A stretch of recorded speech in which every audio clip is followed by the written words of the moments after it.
योगी ने अधिकारियों को साफ कह दिया है और कर दिया है उत्तर प्रदेश के मुख्यमंत्री ने कि संभल का एक भी उपद्रवी बचना नहीं चाहिए। सार्वजनिक संपत्ति के नुकसान की भरपाई यही उपद्रवी करेंगे। अराजकता फैलाने की छूट किसी को नहीं है। उपद्रवियों के पोस्टर लगाएं, कोई बच ना पाए।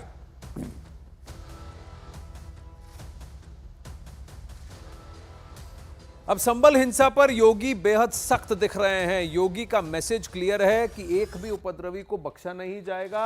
अब आपको सीएम योगी के एक निर्देश को भी दिखा देते हैं। अराजकता फैलाने वालों पर पुलिस सख्त कार्रवाई करे। संभल हिंसा मामले में एक भी उपद्रवी नहीं बचना चाहिए। सरकारी संपत्ति को ठीक कराने का खर्च उपद्रवियों से वसूला जाए। अराजकता फैलाने की छूट किसी को नहीं दी जा सकती। अराजकता फैलाने वालों को चिन्हित किया जाए, उनके पोस्टर लगाए जाएं और एक भी उपद्रवी बचना नहीं चाहिए। अमित सिंह इस वक्त हमारे साथ लाइव ही हैं। अमित, देखिए, जो आपने कहा कि उनके सख्त निर्देश कल शाम को आए थे, आज उन्होंने नोएडा का भी जिक्र किया है। तो 6 दिसंबर को नोएडा में एक बहुत बड़ा प्रदर्शन, कुछ प्लानिंग चल रही है, तो क्या उस तरफ भी इशारा है कि यहां पर भी कोई उपद्रव नहीं चाहिए मुझे? और ये भी कहा कि ये लोग यहां उपद्रव बांटेंगे और काटेंगे और फिर भाग जाएंगे, ये भी उन्होंने कहा। जी हाँ, बिल्कुल बिल्कुल आनंद। मुख्यमंत्री योगी आदित्यनाथ ने साफ तरीके से कह दिया है पुलिस प्रशासन को, डीएम को, एसएसपी को, एसपी को कि कहीं भी उपद्रव उन्हें नहीं चाहिए और जो उपद्रव फैलाएगा उसके साथ सख्ती से निपटा जाएगा, चाहे वो कोई भी हो। अब देखिए, कल जैसे शाम को 7 बजे उन्होंने बैठक ली, संभल को इंसिडेंट को लेकर पूरी तरीके से उन्होंने जाना और उसके बाद संभल प्रशासन ने, एडमिनिस्ट्रेशन ने आज आकलन कर लिया है कि कितने का क्षति उस दौरान, हिंसा के दौरान 24 तारीख को पहुंचाई गई है। तो वो 1 करोड़ के आसपास पहुंचाई गई है। 1 करोड़ की सरकारी प्रॉपर्टीज को नुकसान पहुंचाया गया। अब वो जो 1 करोड़ रुपए है वो उन्हीं उपद्रवियों से वसूला जाएगा। 30 से ज्यादा गिरफ्तारियां हो चुकी है और 400 लोगों की पहचान, आरोपियों की पहचान हो गई है। तो जाहिर तौर पे जैसे जैसे मामला नॉर्मलाइज होगा, इन 400 लोगों की गिरफ्तारियां होगी और इनसे 1 करोड़ रुपए वसूला जाएगा। तो मुख्यमंत्री योगी आदित्यनाथ ने आज अयोध्या में जो कहा, तो जाहिर तौर पे उनके गुरु, उनके दादा गुरु लगातार वो अयोध्या से जुड़े हुए थे, अयोध्या के आंदोलन से, और उनको अयोध्या का पूरा इतिहास उनको अपने पूर्वजों से ही जानकारी दी है। तो जिस तरीके से कल संभल प्रशासन ने मुख्यमंत्री योगी आदित्यनाथ को पूरी संभल इंसिडेंट के बारे में जानकारी दिया, तो कहीं ना कहीं अयोध्या और संभल को एक जैसा ही मुख्यमंत्री योगी आदित्यनाथ मानते हैं और उसका इतिहास भी। और ये कट्टरपंथी इरादा और ये कट्टरपंथी सोच जो है, ये 500 साल से चली आ रही है, जो अपने आप को बांग्लादेश, पाकिस्तान में दिखा रही है, दर्शा रही है, वो भारत की पृष्ठभूमि में भी थोड़ी थोड़ी खेल खिला रही है। ऐसी बात उन्होंने कही है। अमित, धन्यवाद। अब योगी आदित्यनाथ ने अधिकारियों को संभल के उपद्रवियों का पोस्टर जारी करने की बात कही तो विपक्ष हमलावर हो गया। समाजवादी पार्टी के नेता रामगोपाल यादव और सांसद चंद्रशेखर आजाद संभल हिंसा पर सरकार को घेरने में लग गए और पहले एसपी और डीएम के पोस्टर लगने की बात कह दी। संभल हिंसा में जो भी हैं उनके पहचान की करके पोस्टर लगाए जाएंगे और तो सबसे पहले डीएम और एसपी के पोस्टर लगाए। संभल हिंसा में जो भी हैं उनके पहचान की करके पोस्टर लगाए जाएंगे और तो सबसे पहले डीएम और एसपी के पोस्टर लगाए। हम इंतजार कर रहे हैं डीएम पे, कमिश्नर पे, एसडीएम पे, एसएसपी पे, डीआईजी पे, सीओ पे कब कार्रवाई करेंगे मुख्यमंत्री, हम भी इंतजार कर रहे हैं। लेकिन अगर ये बात मुसलमानों को डराने के लिए की जा रही है तो मैं फिर ये कहना चाहूँगा मुख्यमंत्री से कि उनको याद रखना चाहिए कि जनता ने उनको ताकत दी है और उत्तर प्रदेश की तरक्की के लिए दी है, ना कि गुंडागर्दी करने के लिए।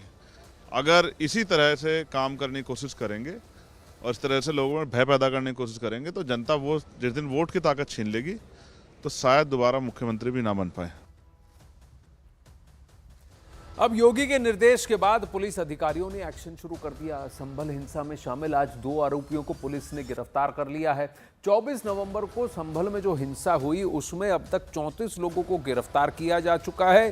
400 लोगों की पहचान हो चुकी है। अभी अमित सिंह बता रहे थे, योगी के कड़े निर्देश के बाद हमने संभल के एसपी कृष्ण बिश्नोई से बात की। उन्होंने इस पर क्या बताया, आप भी सुनिए।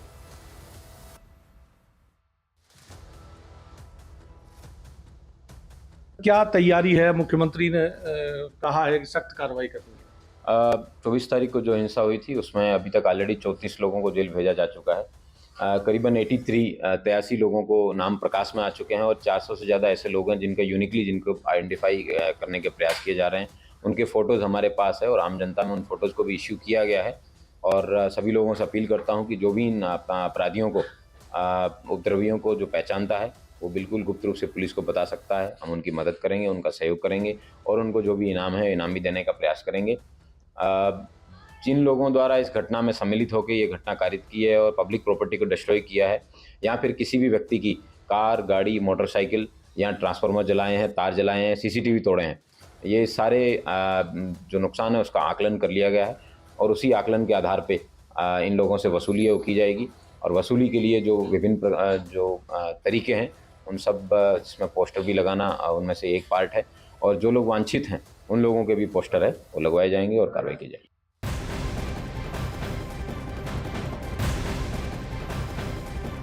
इधर संभल के सांसद जियाउर रहमान बर्क की मुश्किल बढ़ती लग रही है। एक पुराने एक्सीडेंट मामले की पुलिस ने दोबारा जांच शुरू कर दी है। जियाउर रहमान बर्क की गाड़ी से एक युवती की मौत हुई थी। मृतक के पिता ने पुलिस पर केस रफा दफा करने का आरोप लगाया था, जिसके बाद पुलिस ने दोबारा से जांच शुरू कर दी है।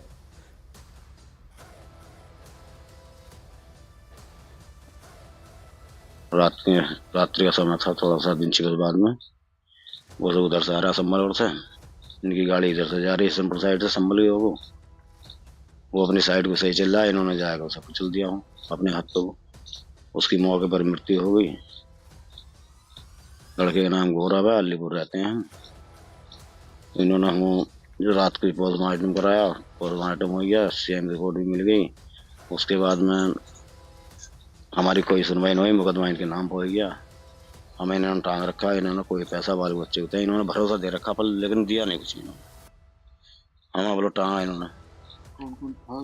गाड़ी में जियाउर रहमान है, इनकी बहन थी और ड्राइवर था ये गाड़ी में सब है। रात्रि के समय एक तेज गति से और लापरवाही से गाड़ी चला रही ब्लैक स्कॉर्पियो जिसका नंबर यूपी 38 V0880 है, उनके द्वारा उनके बेटे की एक्सीडेंट में डेथ हो गई थी और लापरवाही से चलाने के बाद में वो व्यक्ति वहां से भाग गए थे। इन्होंने अपना ये व्यक्त किया कि इनकी चार्जशीट है वो गलत सेक्शन में लगा के कोर्ट भेज दी गई है।